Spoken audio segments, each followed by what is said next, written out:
Pakcik Makcik Oto Arung, aku ada berita politik paling tergempar, paling meletup, paling kontroversi hari ini. Akhirnya Perdana Menteri ke-9 Malaysia, Datuk Seri Ismail Sabri Yaakob, mengakui kerajaan beliau akan tumbang di Putrajaya. Saya sebagai kingmaker dalam percaturan kuasa politik Malaysia ini, saya cukup kagum dan respect dengan pengakuan berani mati Yang Amat Berhormat Perdana Menteri ke-9 Malaysia, Datuk Seri Ismail Sabri Yaakob, kepada semua rakyat bahawa kerajaan beliau di Putrajaya boleh tumbang bila-bila masa jika Perikatan Nasional benar-benar keluar daripada kerajaan Ismail Sabri. Pengakuan politik yang paling meletup ini membuktikan Ismail Sabri sangat-sangat bersedia untuk meletak jawatan dan berundur secara terhormat sebagai Perdana Menteri di Putrajaya tidak lama lagi. Percaya ataupun tidak, memang saya sendiri tidak menyangka cukup bijak dan cukup cerdik kenyataan politik Datuk Seri Ismail Sabri Yaakob kemarin yang menyatakan bahawa kerajaan di Putrajaya memang akan tumbang bila-bila masa. Semalam, Perdana Menteri ke-8 Malaysia yang berbahagia Tan Sri Muhyiddin Yassin bersama Datuk Seri Hadi Awang dengan diwakili dan disaksikan oleh Parti Bersatu Perikatan Nasional dan PAS memberi amaran keras, memberi peringatan mesra, memberi last warning kepada Ismail Sabri di Putrajaya bahawa Perikatan Nasional dan PAS memberi sokongan kepada kerajaan UMNO BN secara bersyarat. Bersatu dan PAS berpegang kepada politik anti rasuah, berpegang kepada kestabilan politik, berpegang kepada kerajaan yang mementingkan integriti. Namun akhirnya Perikatan Nasional dan PAS tidak berpuas hati dengan langkah politik UMNO yang membubarkan Dewan Undangan Negeri Johor dan melaksanakan pilihan raya Johor. PAS Bersatu dan Perikatan Nasional tidak gembira dengan langkah politik UMNO di Johor yang boleh dilabel sebagai langkah Johor, kerana PAS Bersatu dan Perikatan Nasional tahu secara prospek keputusan pilihan raya Melaka akan sama seperti keputusan pilihan raya Johor nanti. Apa yang sudah berlaku di Melaka akan berlaku di Johor. Johor adalah kubu kuat UMNO BN, sama seperti di Melaka. Maka tidak menghairankan jika rasa tidak puas hati Tan Sri Muhyiddin Yassin dan Datuk Seri Hadi Awang disuarakan secara terbuka oleh Parti Bersatu, Parti Perikatan Nasional dan PAS di hadapan Datuk Seri Ismail Sabri. Signal politik ini membuktikan Parti Bersatu, Perikatan Nasional dan PAS memberi amaran terakhir kepada Ismail Sabri di Putrajaya bahawa jika langkah politik terus dibuat oleh UMNO untuk membuat pilihan raya di negeri lain atau buat PRU 15, maka PAS Bersatu dan Perikatan Nasional tidak akan lagi menyokong kerajaan Pak Mail di Putrajaya. Maka apa kesan buruk jika benar Perikatan Nasional dan PAS bersama bersatu keluar daripada kerajaan Ismail Sabri, keluar daripada kerajaan UMNO. Implikasi paling buruk adalah Ismail Sabri adalah Perdana Menteri yang paling pendek perkhidmatannya di Putrajaya. Memang masin dan memang betul kata-kata saya. Memang betul semua ramalan politik saya bagi tahun 2022 ini. Baru masuk 4 bulan sudah kucar-kacir kerajaan Pak Mail. Kerana UMNO BN tidak mahu bergabung dengan Bersatu dan PAS.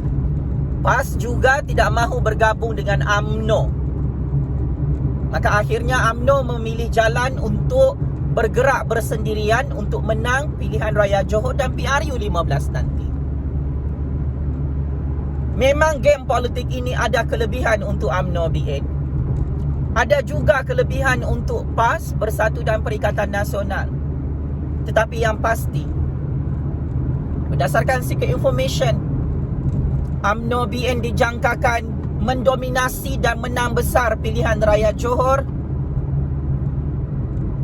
tahun 2022. Jika PAS, Bersatu dan Perikatan Nasional tarik sokongan daripada kerajaan Ismail Sabri, jika PAS dan Perikatan Nasional keluar daripada kerajaan Ismail Sabri di Putrajaya, saya ingin mengumumkan yang untung adalah UMNO BN. Kerana selepas kerajaan Ismail Sabri tumbang, maka cita-cita UMNO BN untuk mengadakan PRU 15 tercapai. Misi politik mereka sudah tercapai. Maka keputusan game politik ini, siapa yang akan menang PRU 15 ditentukan oleh Kingmaker politik Malaysia. Siapa Kingmaker politik Malaysia? Pertama, Jufazli Syah Ahmad dan rakyat Malaysia. Kedua, Kingmaker politik Malaysia siapa? Yang di-Pertuan Agong dan Raja-Raja Melayu. Kingmaker politik Malaysia siapa? Tun Dr. Mahathir Mohamad. Kingmaker politik Malaysia. Tangan-tangan kait politik dalam negara ini akan menentukan siapakah yang menang jika kerajaan Pak Mail mengadakan PRU 15 dalam tempoh terdekat. Apapun, Ismail Sabri ini sangat bagus jadi Perdana Menteri. Tetapi malang sangat malang, nasib Ismail Sabri sebagai Perdana Menteri akan mencipta sejarah politik baru. Pak Mail adalah Perdana Menteri yang paling singkat dalam sejarah politik dunia. Kalau Pak Mail ditumbangkan dan digulingkan oleh mana-mana parti politik, tak kiralah parti Bersatu kah, parti PAS kah, Pakatan Harapan kah, parti UMNO kah, at the end, ramalan saya tepat. PRU 15 tahun 2022. Silap-silap PRU 15 ni memang diadakan paling lewat pertengahan tahun 2022. Paling cepat sama ada bulan April atau bulan Mei 2022. Maka tolong bersiap sedia semua parti-parti politik. Perang PRU 15 ini kalau benar-benar berlaku dibuat oleh Ismail Sabri, oleh Tan Sri Muhyiddin Yassin, oleh Hadi Awang, oleh Agong, oleh Raja-Raja, oleh Tun Dr. Mahathir, maka saya akan mengumumkan siapakah pemenang untuk perang besar PRU 15 nanti. Selamat maju jaya Pak Mail. Saya tahu Pak Mail sedang bersiap sedia untuk menghantar surat peletakan jawatan sebagai Perdana Menteri di hadapannya di Pertuan Agong. Saya tahu Pak Mail sudah diugut hari-hari oleh kawan, oleh musuh dan lawannya. Memang kesian kedudukan Pak Mail di Putrajaya. Tetapi itulah real politik. Bagi tahun 2022 ini, sememangnya politik Malaysia tidak stabil. Siapa-siapa jadi Perdana Menteri hanya boleh jadi Perdana Menteri 1, 2 bulan, 3, 4 bulan sahaja. Jadi jangan terlampau syok sendiri jadi Perdana Menteri, sebab kita ada orang yang paling berkuasa dalam negara ini untuk mencatur real politik.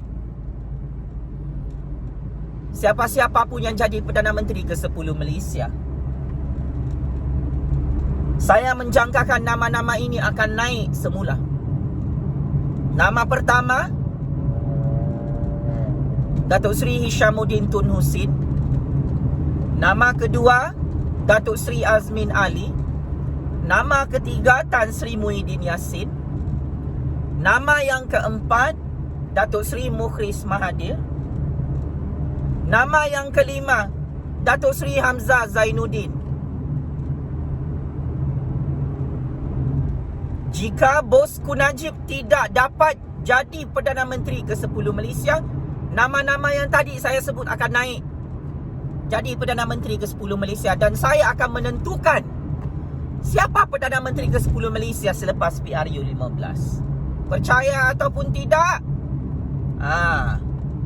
perkara ini akan saya umumkan tidak lama lagi siapa Perdana Menteri ke-10 Malaysia menggantikan Ismail Sabri. Saya terus terang, ini kisah benar Pak Cik Makcik Oto Arum. Ismail Sabri itu jadi Perdana Menteri ke-9 Malaysia kerana saya yang melantik beliau. Tangan-tangan gaib politik dalam negara dan seluruh dunia menghubungi saya. Ju Fazli, are you okay if Ismail Sabri jadi Perdana Menteri ke-9 Malaysia? Saya cakap, tanya dengan Tun Dr. Mahathir, tanya dengan Abah Muhyiddin. Saya tidak ada masalah. Siapa-siapa pun boleh jadi Perdana Menteri. Dan akhirnya atas izin Allah yang Maha Berkuasa, yang di Pertuan Agong, Tan Sri Muhyiddin Yassin, Tun Dr. Mahathir Mohamad, semua parti-parti politik kerajaan memilih Ismail Sabri menjadi Perdana Menteri ke-9 Malaysia atas restu Kingmaker generasi baru game real politik Malaysia bernama Ju Fazli Syahmat. Memang game politik ini gila. Yang menentukan arah tuju percaturan real politik Malaysia demi kedaulatan negara adalah generasi kami. Kami rakyat adalah kingmaker. Maka siapa-siapa yang berlagak sombong, berlagak temberang, berlagak jadi Tuhan depan saya, siap-siap kamu PRU 15. Kita akan menyaksikan siapa yang menang, siapa yang akan hancur dan pupus buat selama-lamanya dalam sejarah politik Malaysia. Pak Mail, baguslah Pak Mail sudah mengaku kemarin kerajaan Pak Mail tak lama lagi tumbang di Putrajaya. Jangan kasih lama Pak Mail. Tekan butang kamu. UMNO BN tak rugi apa-apa sekalipun Pak Mail digulingkan di Putrajaya.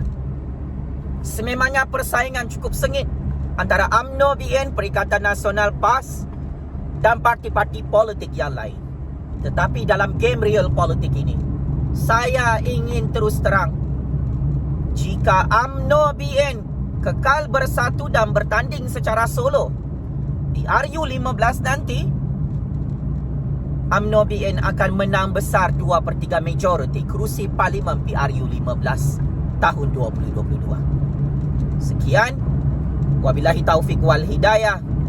Wassalamualaikum warahmatullahi ta'ala wabarakatuh. Terus hidup suara keramat rakyat sampai kiamat Pak Cik Makcik Oto Arum.